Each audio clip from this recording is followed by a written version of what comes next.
gobierno que son casi pretorianas, ¿no es cierto? ¿No es cierto? Yo le daría, como hizo Héctor Fragapane con el vieron que hay una sociedad unipersonal nacida del crandown. Olvidémonos de todo lo que venimos diciendo. Cuando hay un crandown y una sola persona es crandista y gana, de pronto esa sociedad se vuelve unipersonal, y todavía nuestra legislación no admite la sociedad unipersonal, ¿no es cierto? ¿Y qué? ¿Va a ser responsable solidario, como dice la ley de sociedades? Entonces Héctor Fragapane sacó hace ya bastante, como 3 o 4 años, en Mendoza sacó un fallo diciendo no, si la ley habilita el crandown, ¿no es cierto?, no hay responsabilidad alguna, ¿no es cierto?, en la medida que, y él dio un plazo de reconstitución del número, etcétera, etcétera.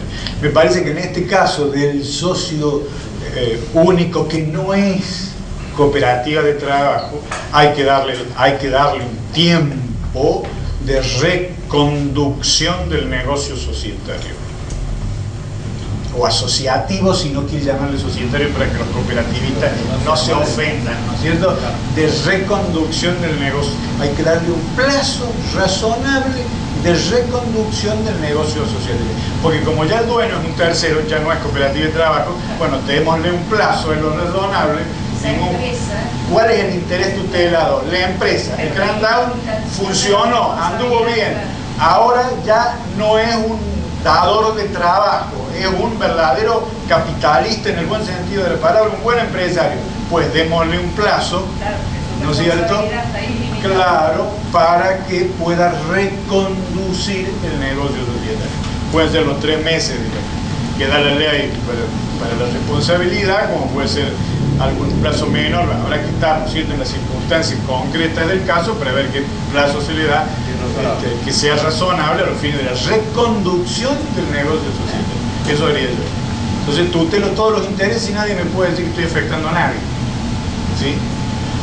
En la medida que en 3 meses o 4 meses ningún concordato se cumple, ¿no es cierto? Seguro que el salvataje tiene más plazo, las transferencias se van a llevar a cabo lo mismo, y bueno, en ese tiempo tendrá que, así como tienen que formar la cooperativa de los trabajadores, aquí el socio que pasa a ser empresario, si ve el caso inverso, tendrá que venir y decir, mire, constituir la sociedad anónima El Elefantito Blanco,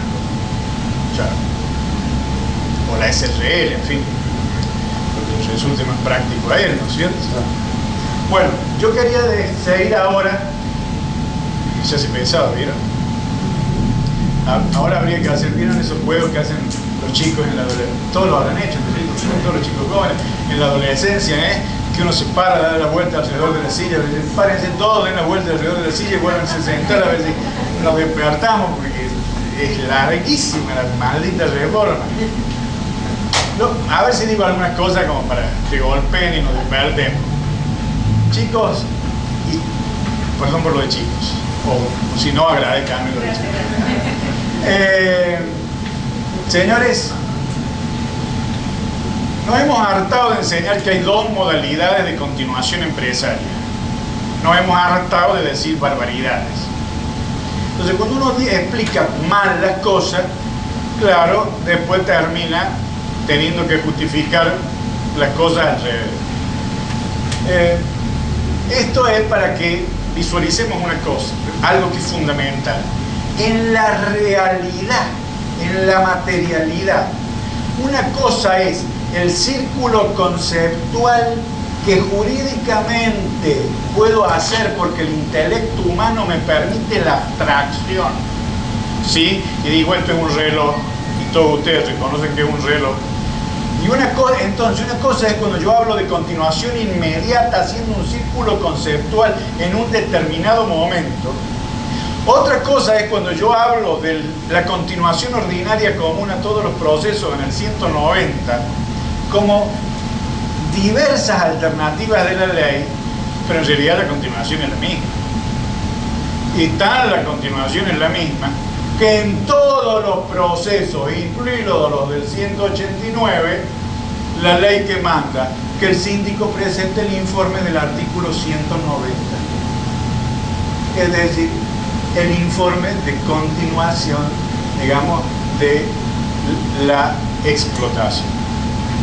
Todo esto ha sido modificado incluso con otro artículo más que tenía otra finalidad absolutamente distinta y que está primero por una razón de orden en la ley, que es la contratación de activos, que está en el 187, que es la posibilidad que el 186, no el 187, le daba al síndico de contratar, de realizar contratos sobre determinados bienes de la sociedad fallida para optimizar su realización. Fíjense que tendrá que ver eso con la continuación cooperativa. Nada. Pero, como muchos jueces en la práctica habían resuelto la no continuación ya después del informe del 190, es decir, que la vida jurisprudencial nos llevó a que los trabajadores reaccionaban tarde y pedían, ya no podían pedir la continuación porque ya se había resuelto la no continuación, la contratación de los activos, caso de comercio y justicia, por ejemplo, y el juez ordenaba la contratación, se convirtió en una alternativa de, que Pepe Scandell llamó contratación atípica. Pero el 186 no tenía nada que ver con una alternativa de continuación, se convirtió, ¿sí? El 187 ahora dice, de acuerdo con las circunstancias, el juez puede requerir que se presenten, fíjese usted, porque el 186 habla de los contratos a los fines de una mejor realización, no dice nada de la continuación, léanlo. El 187 dice, de acuerdo con las circunstancias, el juez puede requerir que se presenten diversas propuestas mediante el procedimiento que estime más seguro y eficiente y que se ofrezcan garantías. Y le agregaron el párrafo.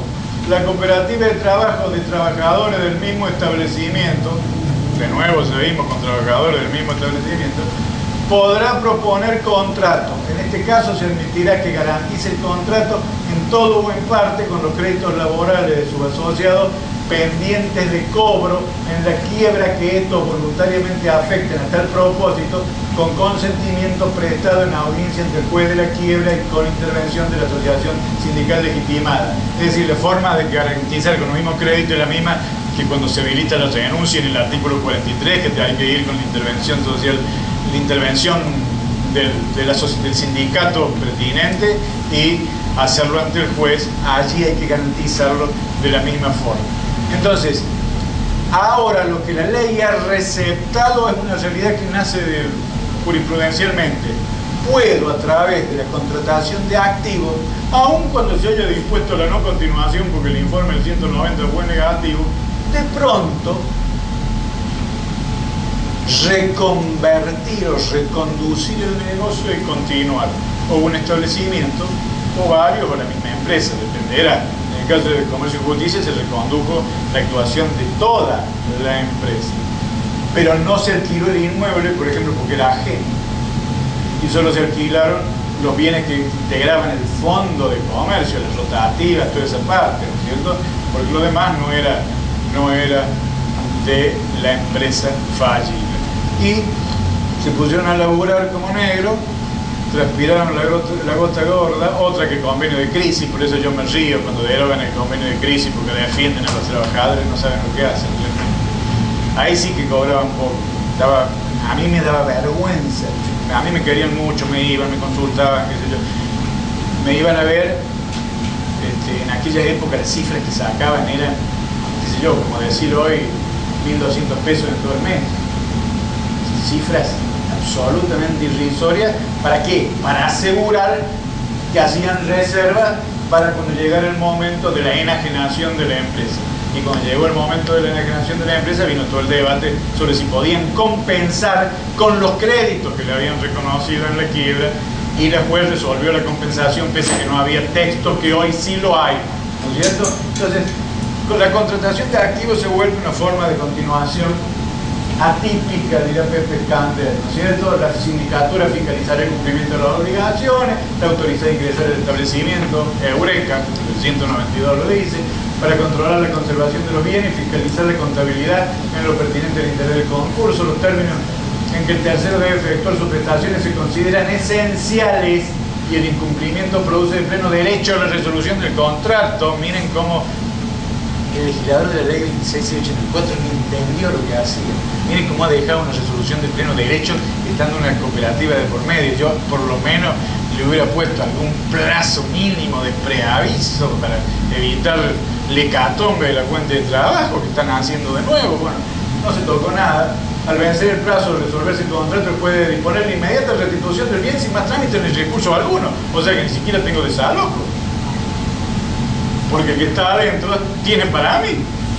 ¿Se ven cuenta? O sea que ni siquiera puedo decir que es un tercero intruso que pretende ser poseedor y que por ende tengo que mandarlo al juez civil que vaya a hacer el desalojo. No. Vuelvo.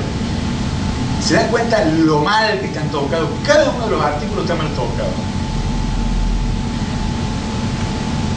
La continuación atípica, pues ya lo hemos comentado. La continuación inmediata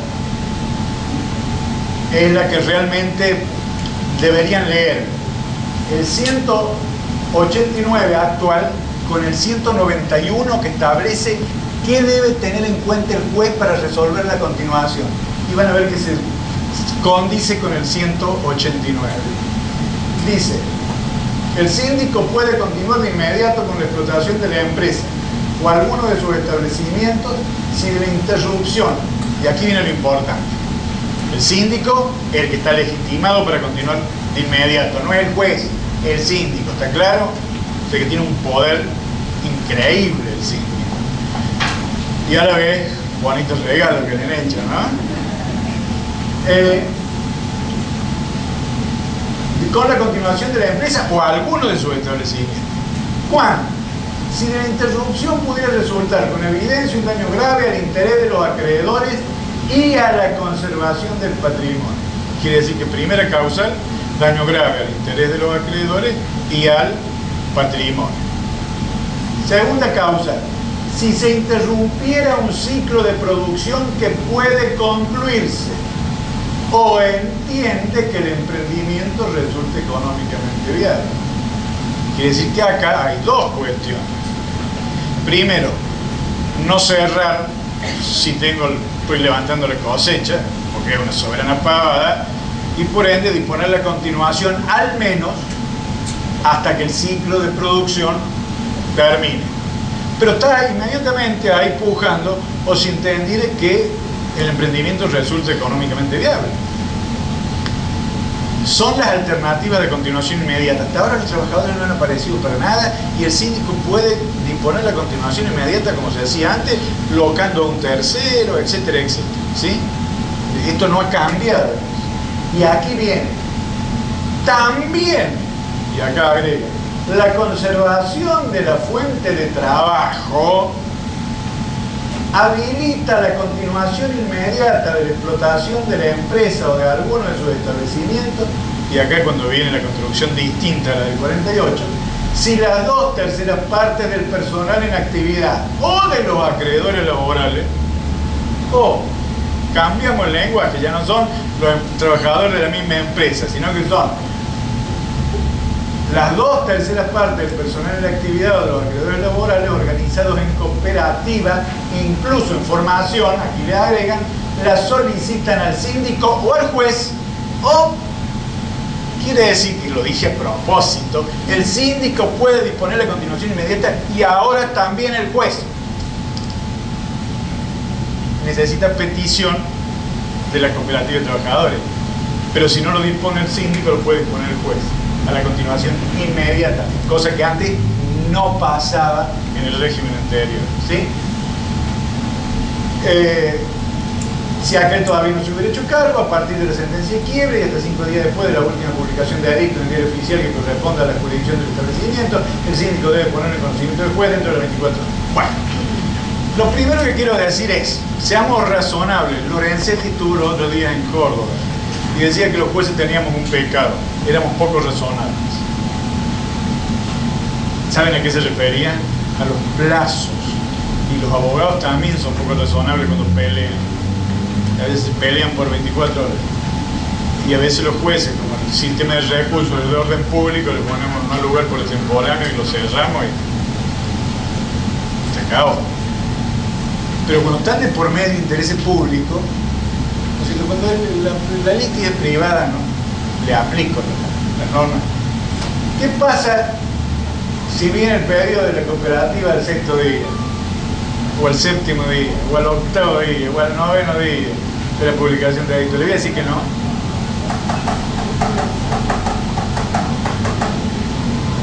¿Qué pasa con las 2/3 partes de los acreedores? ¿Tienen que ser 2/3 partes? ¿Cómo lo sé? Habrá casos en que sea relativamente sencillo, porque la pulcritud de la presentación en concurso preventivo, si fuera una quiebra indirecta, o la pulcritud de los informes sindicales en orden de la existencia de los acreedores, me permitirá determinar. ¿Tienen que ser las 2/3 partes fórmula matemática? ¿O está de por medio la magnitud de la planta de trabajo? Y al utilizar yo el término magnitud de la planta de trabajo, flexibilizo lo de las 2/3 partes y digo, no me interesa si las 2/3 partes eran 78 y hay 75 trabajadores, se la doy lo mismo, porque estoy cumpliendo la finalidad de la ley.